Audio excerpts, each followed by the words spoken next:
अस्सलाम वालेकुम जी। नॉलेज हमें खुश आमदीद। आज जो हमारा टॉपिक है वो है cost of good manufacture.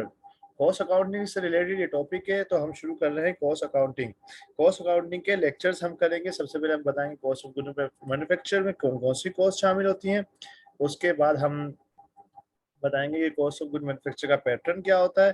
Pattern के बाद हम बताएंगे कि कॉस्ट ऑफ गुड मैन्युफैक्चर को सॉल्व कैसे किया जाता है। अब हम चलते हैं कॉस्ट ऑफ गुड मैन्युफैक्चर पर। सबसे पहले हम देखते हैं व्हाट इज कॉस्टिंग। कॉस्टिंग क्या होती है? देखिए, कॉस्ट अकाउंटिंग करने से पहले स्टूडेंट को कम से कम ये इल्म होना चाहिए कि कॉस्टिंग होती क्या है। अच्छा, कॉस्टिंग जो होती है the process of calculation of the cost, यानी कि जो कॉस्ट होती है उसको जब हम कैलकुलेट करते हैं उसको हम कॉस्टिंग कहते हैं। आम अल्फाज में बात करेंगे हम बीकॉम लेवल पे।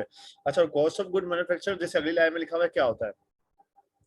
is a term used in managerial accounting that refer to a schedule or statement that show the total production cost। यानी कि जो टोटल प्रोडक्शन की कॉस्ट होती है किसी भी प्रोडक्ट को बनाने पे, नंबर ऑफ प्रोडक्ट्स को बनाने में, किसी भी चीज को बनाने में, जैसे हम कोई शर्ट्स बना रहे हैं, हम कोई पैंट्स बना रहे हैं, इनकी जो टोटल कॉस्ट होगी उसको कॉस्ट ऑफ गुड्स मैन्युफैक्चर कहते हैं। और ये स्पेसिफिक टाइम की होती है, स्पेसिफिक प्रोडक्ट की भी हो सकती है और स्पेसिफिक पीरियड की भी हो सकती है। ठीक है, अब हम देखते हैं एलिमेंट ऑफ कॉस्ट क्या होता है। एलिमेंट ऑफ कॉस्ट हमारे पास में तीन होते हैं। एक होता है डायरेक्ट लेबर, और एक होता है डायरेक्ट मटेरियल, और एक होता है फैक्ट्री ओवरहेड। जब हम कॉस्ट अकाउंटिंग की बात करते हैं, प्रोसेस कॉस्टिंग की, कॉस्ट ऑफ गुड मैन्युफैक्चर की और जॉब ऑर्डर कॉस्टिंग की, तो तमाम सवालात कॉस्ट अकाउंटिंग इन्हीं तीन पे मुनहसर करती है आम जबान में। इन तीन चीजों के बारे में, इन तीन एलिमेंट के बारे में एक स्टूडेंट को इल्म होना लाजमी है, क्योंकि इनका इल्म होगा तो वो अच्छे तरीके से कॉस्ट ऑफ गुड मैन्युफैक्चर कर सकेगा, वो अच्छे तरीके से कॉस्ट कॉस्ट अकाउंटिंग को कर सकेगा, वो अच्छे तरीके से प्रोसेस कॉस्टिंग को कर सकेगा, और वो अच्छे तरीके से ही लेबर कॉस्टिंग को कर सकेगा। अब हम चलते हैं आगे। अच्छा, अब हम देखते हैं डायरेक्ट मटेरियल क्या होता है। देखो, आम अल्फाज में जैसे डेफिनेशन लिखी है तो आप पढ़ ही लेंगे। आम अल्फाज में डायरेक्ट मटेरियल वो होता है जो डायरेक्टली प्रोडक्ट में लगा होता है और इजीली आइडेंटिकल होता है। यानी किसी भी प्रोडक्ट में हम आसानी से बता सकते हैं कि ये चीज कितनी लगी है, उसे डायरेक्ट मटेरियल कहते हैं। जैसे मैंने एग्जांपल दिया टिम्बर इन चेयर। अब कोई कुर्सी है और वो लकड़ी की बनी हुई है, तो हम बता सकते हैं इसमें 2 फीट लकड़ी लगी है, 3 फीट लकड़ी लगी है। जैसे फैब्रिक इन शेड, अब किसी शेड में हम बता सकते हैं कितना मीटर कपड़ा लगा है, तो इसको हम डायरेक्ट मटेरियल कहते हैं आम जबान में। यानी कि इजीली आइडेंटिकल हो, आसानी से हम नाप के बता सके, उसे हम कहते हैं डायरेक्ट मटेरियल। नाम से भी ज्यादा डायरेक्ट मटेरियल। ठीक है, उसके बाद हम बात करते हैं डायरेक्ट लेबर की। जैसे डायरेक्ट मटेरियल होता है ऐसे ही डायरेक्ट लेबर होती है। जैसे डेफिनेशन लिखी है, इसको आप पढ़ लीजिएगा। डायरेक्ट लेबर वो होती है जो प्रोडक्शन में इन्वॉल्व होती है प्रोडक्शन में। एडमिनिस्ट्रेशन लेबर डायरेक्ट लेबर नहीं होती। यानी कि एक बंदा है, उसको एक प्रोडक्ट बनाने के लिए रखा है, वो उस प्रोडक्ट को बना रहा है, उसकी जो लेबर होगी वो डायरेक्ट लेबर होगी। आम जबान में हम इसको डायरेक्ट लेबर कहते हैं। फैक्ट्री ओवरहेड, ये तीसरा बड़ा हेड होता है, फैक्ट्री ओवरहेड, और इसी में हमारी इनडायरेक्ट लेबर आती है, इसी में हमारी इनडायरेक्ट मटेरियल आता है। और जब हम cost of good manufacture, job order costing और प्रोसेस कॉस्टिंग करते हैं, तो direct indirect material, indirect labour factory overhead का पार्ट होता है। Factory overhead the cost incurred during the manufacturing process not including the cost of direct labour and direct material. यानी कि direct cost नहीं होती, डायरेक्ट लेबर और direct material के अलावा जो दूसरी कॉस्ट होती है वो फैक्ट्री ओवरहेड होती है।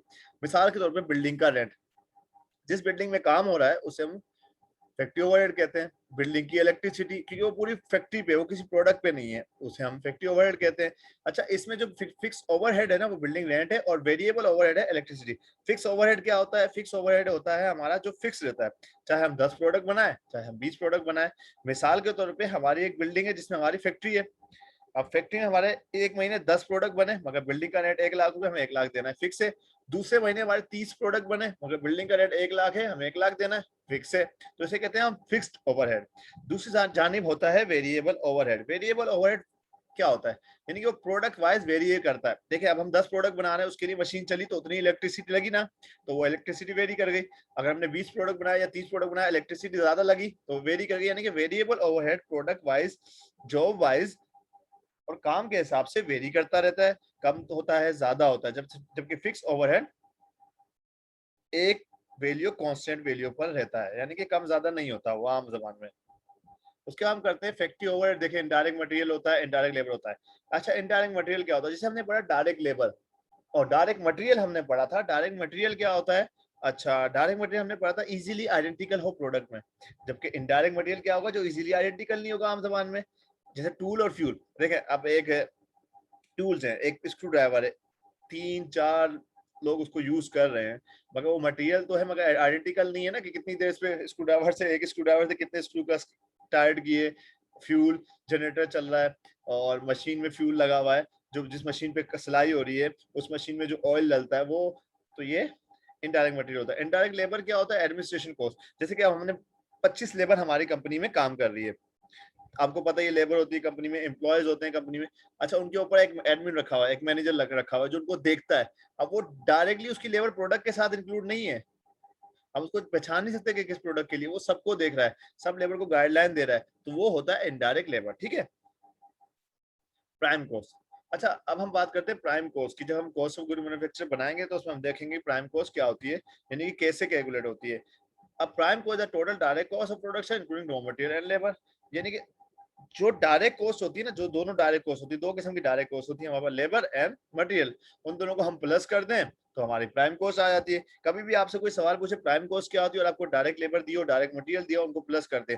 बाद औकात डायरेक्ट एक्सपेंसेस भी इसका हिस्सा होते हैं, आप उसको भी उसमें प्लस कर दें, एमसीक्यूज में भी काम आ सकता है और कभी कभी कोई छोटा सा क्वेश्चन भी आ जाता है। इसके बरक्स हमारी होती है कन्वर्जन कॉस्ट। कन्वर्जन कॉस्ट क्या होती है? कन्वर्जन कॉस्ट आम अल्फाज में, जिसका नाम है कन्वर्जन, यानी कि कन्वर्ट करती होगी किसी चीज को, तो आम अल्फाज में कन्वर्जन कॉस्ट जो होती है वो डायरेक्ट मटेरियल को या मटेरियल को कन्वर्ट करने के काम आती है, किसमें? प्रोडक्ट्स में। यानी कि कोई मटेरियल है, उसको जो प्रोडक्ट में कन्वर्ट कर दिया, उसमें जो जो चीजें लगी, डायरेक्ट मटेरियल लगा, डायरेक्ट लेबर लगी, एक्सपेंसेस लगे, तो वो सब कन्वर्जन कॉस्ट का हिस्सा होते हैं। Thank you for watching. BCom students और आईकॉम स्टूडेंट के लिए इंशाल्लाह ये वीडियो का सिलसिला हमने दोबारा शुरू किया है, ये जारी रहेगा। अल्लाह हाफिज, अपना ख्याल रखिएगा।